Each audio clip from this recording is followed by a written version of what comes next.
Morning बच्चों, कैसा आप सब। आशा करती हूँ कि आप सब ठीक होंगे। बच्चों, आज मैं आपको व्याकरण पाठ 5 वचन पढ़ाने जा रही हूँ। आज मैं इस पाठ में आप सबको वचन की परिभाषा, वचन के उदाहरण, वचन के भेदों की परिभाषा और वचन के कुछ और विशेषताएं के बारे में बताऊंगी। तो बच्चों, अब मैं आपको पाठ पढ़ाना शुरू करती हूँ। पाठ 5, पेज नंबर 25। वचन मतलब नंबर। तो आप लोग सबसे पहले बुक में ही देखिए। तोता डाली पर बैठा है, लड़का पुस्तक पढ़ रहा है। तोता डाली पर बैठा है, लड़का पुस्तक पढ़ रहा है। और नीचे देखिए, तोते डाली पर बैठे हैं और उसके साथ में लड़के पुस्तकें पढ़ रहे हैं।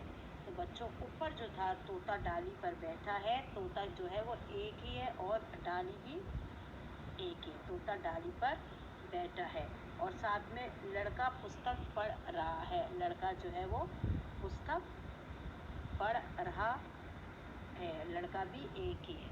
और नीचे हम देखेंगे 2 तोते हैं, इसीलिए वो 2 तोते हैं, वो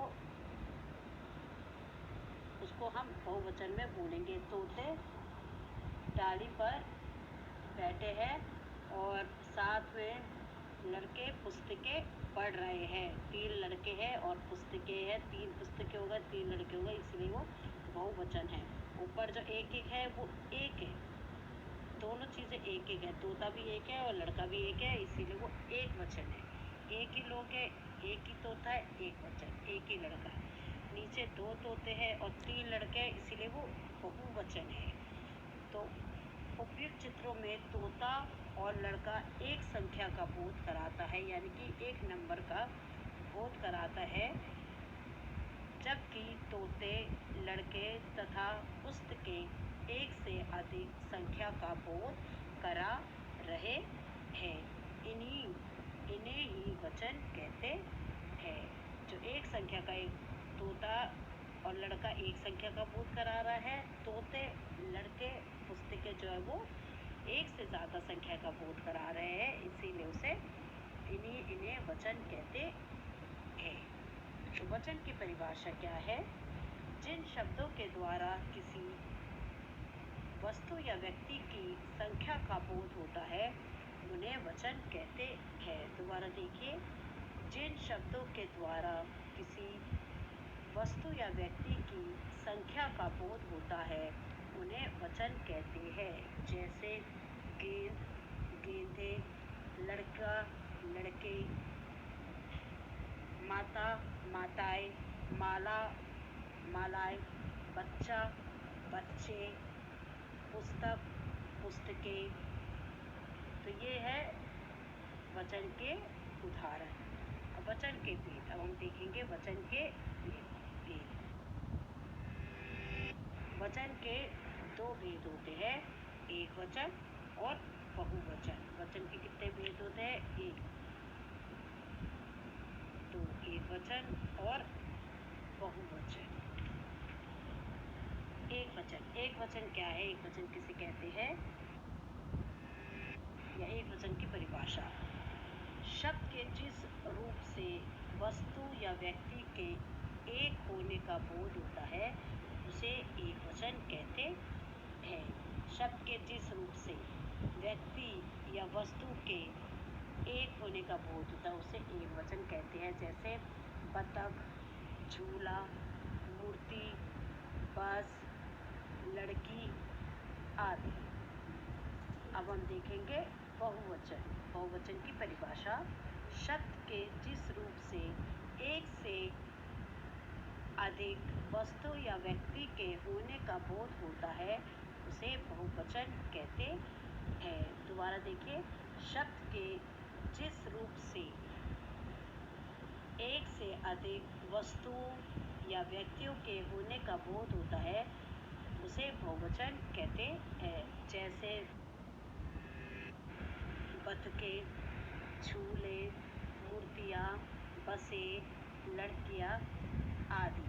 तो बच्चों, हिंदी भाषा में आदर या सम्मान प्रकट करने के लिए एक वचन के स्थान पर बहुवचन का प्रयोग करते हैं। जब हम कभी किसी बड़ों के बारे में बात करते हैं, भले वो एक वचन है, पर उधर हम बहुवचन का प्रयोग करते हैं। जैसे मास्टर जी पढ़ा रहे हैं। मास्टर जी एक है, पर हम उनका आदर कर रहे हैं, क्या बोल के?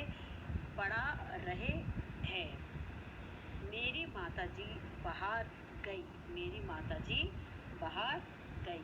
पिताजी आप कब आए? ये हम कब करते हैं? जब हम किसी के आदर में बात करते हैं और एक वचन है पर हम उनके आदर में बात करते हैं, इसीलिए इसका प्रयोग बहुवचन में होता है। बच्चों, कुछ शब्द सवेदी वचन एक वचन ही रहते हैं। कुछ ऐसे शब्द हैं जो हमेशा ही एक वचन ही रहते हैं। जैसे नल, बादल, आकाश, प्रजा, पाप, क्रोध, प्रेम, चीनी आदि। और ऐसे ही कुछ शब्द होते हैं जो सदैव ही बहुवचन ही रहते हैं। जैसे प्राण, दान, दर्शन, आंसू, सोना, धन, समाचार, होश, भाग्य आदि। ये जो है हमेशा बहुवचन ही रहते हैं। तो बच्चों, अब हम पढ़ेंगे कुछ अन्य एक वचन और बहुवचन शब्द। देखिए बुक में से एक वचन और बहुवचन। पहले हम एक वचन से बहुवचन पढ़ेंगे, फिर बहुवचन से एक वचन पढ़ेंगे। एक वचन शीशा, शीशे, ताला, ताले, पर्दा, पर्दे, सेना, सेनाएं, छाता, छाते, कली, कलियां, भाषा, भाषाएं, परी, परियां, हवा, हवाएं, सभा, सभाएं। ये था एक वचन से बहुवचन। अब हम बहुवचन से एक वचन पढ़ेंगे। टोपिया, टोपी, बच्चे, बच्चा, कीड़े, कीड़ा, चश्मे, चश्मा, लड़कियां, लड़की, माताएं, माता, मिठाइयाँ, मिठाई, कहानियाँ, कहानी, बूंदे, बूंद, कथाएं, कथा। तो यहाँ है एक वचन से बहुवचन और बहुवचन से एक वचन। और बच्चों, कुछ विशेष बातें ये देखो। कुछ प्लूरल शब्दों के बहुवचन नहीं बनते हैं। कुछ प्लूरल शब्द हैं जिनके बहुवचन नहीं बनते। जैसे पिता, दादा, शिव, सूर्य, चंद्रमा आदि। ये तो प्लूरल शब्द है, पर इनके जो है बहुवचन नहीं बनते। ऐसे ही दूसरे में देखो नीचे, आप अपनों से बड़ों और पूज्य लोगों को आदर देने के लिए हम बहुवचन क्रिया का प्रयोग करते हैं। हमसे जो बड़े हैं और जो पूज्य लोग हैं जिनका हम आदर करते हैं, तो उनके लिए हम बहुवचन क्रिया का प्रयोग करते हैं। जैसे मैंने ऊपर बताया था, मास्टर जी पढ़ा रहे हैं। पिताजी आप कब आए? मेरी माताजी बाजार गई है। दादाजी कहानी सुना रहे हैं। नानी कविता लिख रही है। तो यहाँ पर जो है हम अपने से बड़ों के जब आदर करते हैं, तो उधर वचन में एक वचन के साथ हम बहुवचन का प्रयोग करते हैं। तो बच्चों, और एक कुछ विशेष बातें ऐसे हैं, जब हम वचन बदलते हैं, वचन बदलते पे जैसे परी जो एक वचन है उसमें बड़ी ई की मात्रा आती है, पर जब हम उसको बहुवचन में लिखते हैं, बहुवचन में वो परियां ई की मात्रा जो है वो छोटी ई में बदल जाती है। ऐसे ही कहानी, कहानी, कहानियाँ, लड़की, लड़कियाँ। तो इस बात का विशेष ध्यान देना है। मिठाई, मिठाई में बड़ा ई आता है, जब हम उसको बहुवचन में लिखते हैं तो उसमें छोटा ई आएगा, मिठाइयाँ। मक्खी, मक्खियाँ। तो बच्चे इस बात पे ज़रूर ध्यान दीजिएगा, जब जो भी बड़ी ई की मात्रा है या पर बड़े ई का लगता है वो बहुवचन में जाकर छोटी ई की मात्रा पे बदल जाता है, क्योंकि उसको उच्चारण करते वक्त ही परी, लड़की, तो ये जो है ई शब्द जो है वो ऊंचा जाता है। पर जब अब इसका एक बहुवचन बोलते हैं, परियां, लड़कियां, कहानियाँ, तब इसके उच्चारण में जो ई की मात्रा है जो वो छोटी हो जाती है। तो इस बात पर आप ज़रा विशेष ध्यान दीजिएगा कि लिखते वक्त इस बात को, और जब पढ़ते वक्त है, जब आप लोग पढ़ोगे तो इस बात का भी ध्यान दीजिएगा ई की मात्रा कहाँ बड़ी है और बहुवचन में जाता हुआ वह छोटी हो जाती है। तो इसके साथ साथ मैं पाठ को यहीं पर समाप्त करती हूँ।